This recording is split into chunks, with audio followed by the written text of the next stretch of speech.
Welcome to our channel. Today we how to restore Stripe subscription statuses in your no-code app. Complete guide step by step. To restore Stripe subscription statuses in your no-code app, begin by logging into your Stripe account.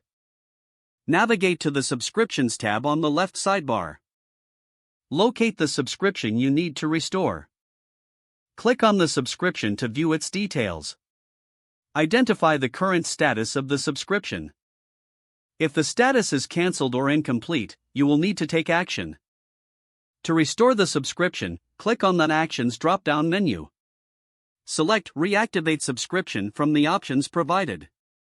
Confirm that you want to reactivate the subscription.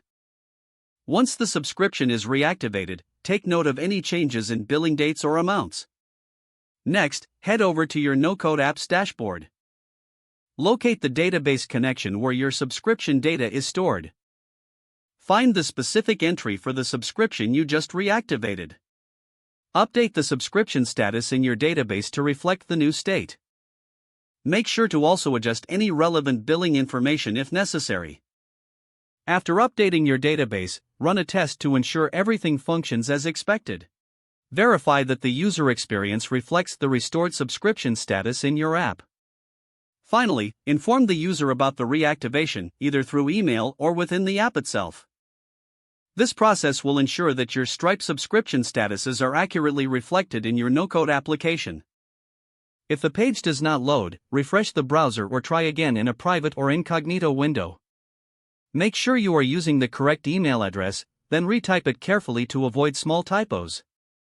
If your password is not accepted, use the reset option and create a new strong password you can remember.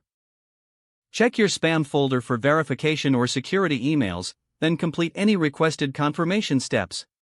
Enable two-factor authentication if available to improve account security and reduce unauthorized access risk. After signing in, review your profile details so your contact information and settings are accurate and current. If you see an error message, note it down and try again after restarting your device and internet connection.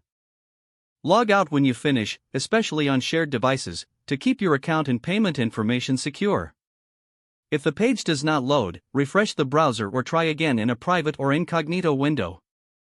Don't forget to like this video and subscribe to our channel for more step-by-step tech guides.